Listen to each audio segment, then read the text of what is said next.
We've been kicking this can down the road so long. At this point, we need to start devoting serious resources to IT modernizations across the government.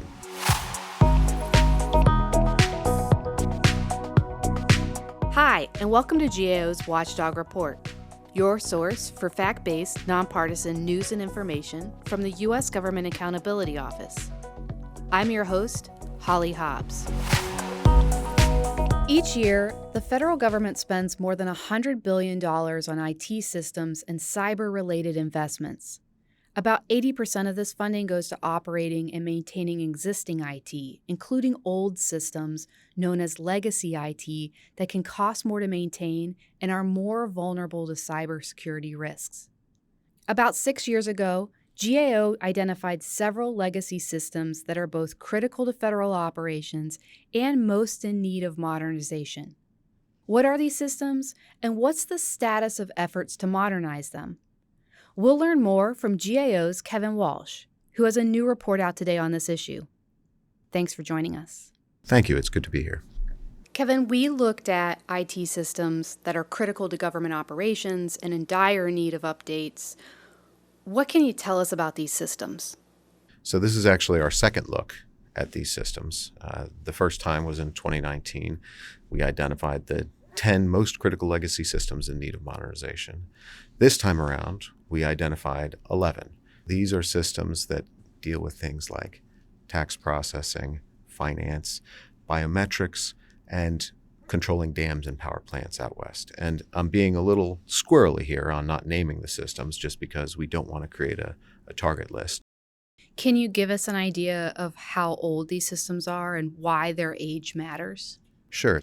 I've got great examples from FAA. So some of the FAA's air traffic control systems were around when JFK was alive.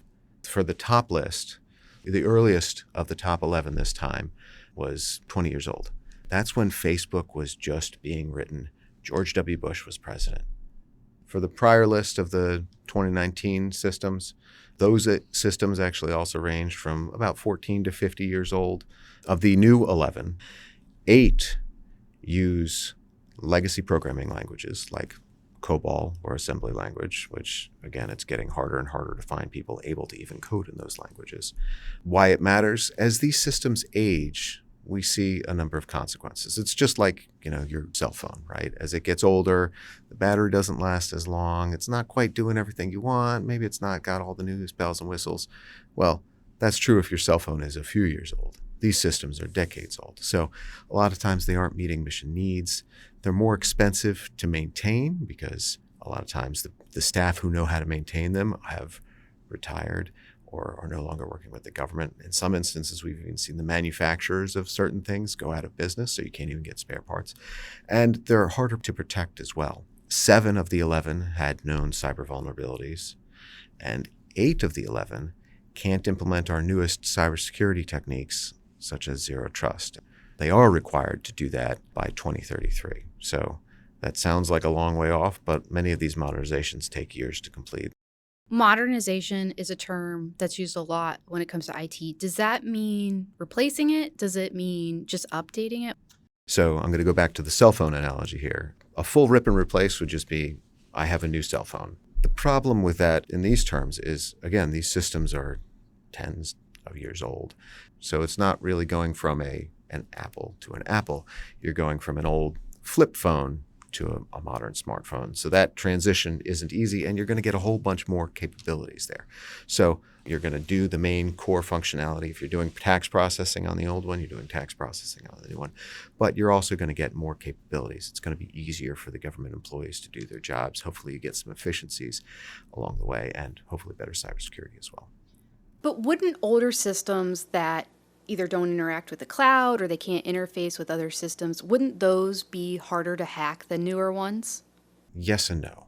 And one of our earlier legacy reports, we found that DoD was using floppy disks for a tertiary backup for its nuclear systems. So yeah, it's going to be hard to hack.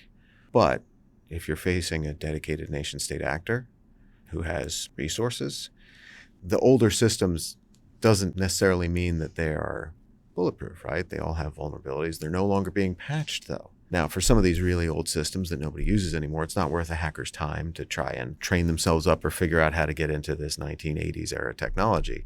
But if you're facing off against China, or Russia, Iran, North Korea, they will absolutely do that. So some of these modernization efforts, they're looking to have one system rather than multiple systems that do the same thing, right? But it seems like it would be easier to hack that one system rather than several systems. So the challenge with hacking is not to get into an individual system. It's to get inside the network. The network has layers of defenses, and that's kind of like an old-time fortress or castle, right? Once you're in the castle, it's very easy to go from one system to another to another. So there is an ongoing initiative called Zero Trust. The old way was once you were in the castle, nobody checked your ID. Once you were in the federal building, you're good. You checked your ID at the door, fine. Zero Trust is every time you pass anybody in the corridor, your badge is getting checked. So at every gate along the way, at every door, you need to be verified and validated. That's Zero Trust. And so that is the newer paradigm in cybersecurity. It hasn't been fully implemented. It's one of the things that we studied in this work. We looked at whether all these systems were capable of implementing Zero Trust. And what's the status of efforts to modernize these systems?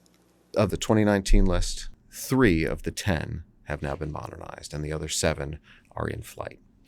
Of the 11 on the current list, we have 3 that have complete modernization plans. Kudos to them. We also have 2 that don't have plans, so we made recommendations to them. And the remaining 6 have a mix. They have some plans. Now, these are all at different stages of the process, so some are in the process of modernizing, some are not going to be done for several years, and so they're just getting started. But this list is basically the systems that need to be modernized, so if they were already done, they wouldn't be on the list. So did you just say that some of these systems are currently being modernized without a plan?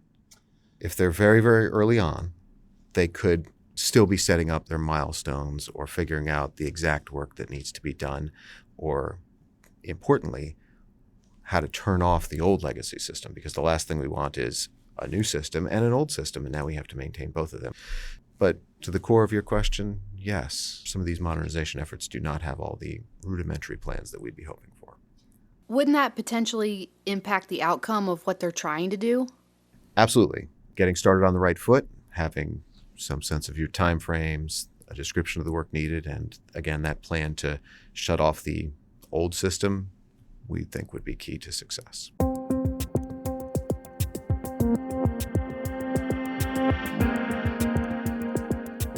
So Kevin just told us that despite the age and condition of some of these critical IT systems, the government's efforts to modernize them may still be in the early stages.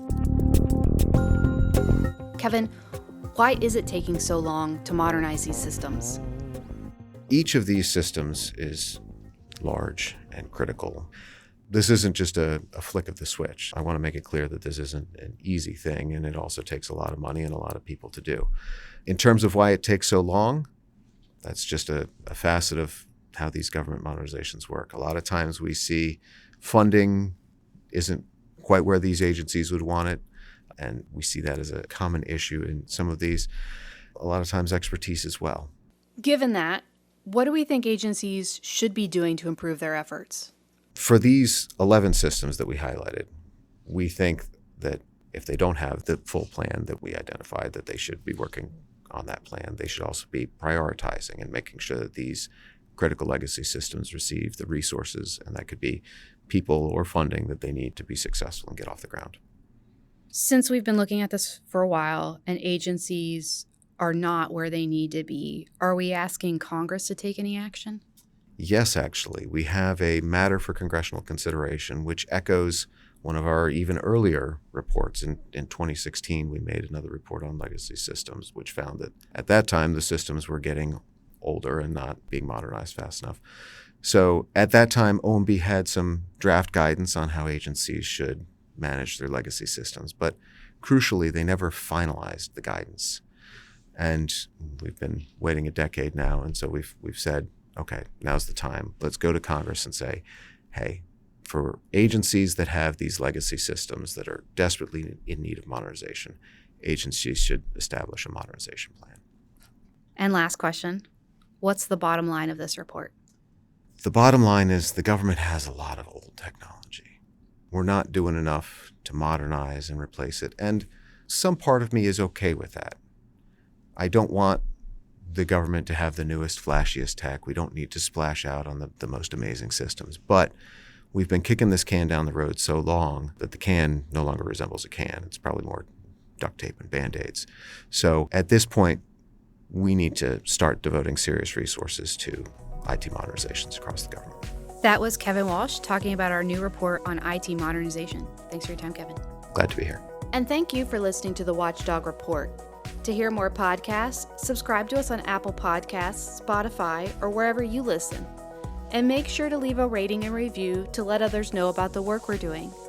For more from the Congressional Watchdog, the U.S. Government Accountability Office, visit us at gao.gov.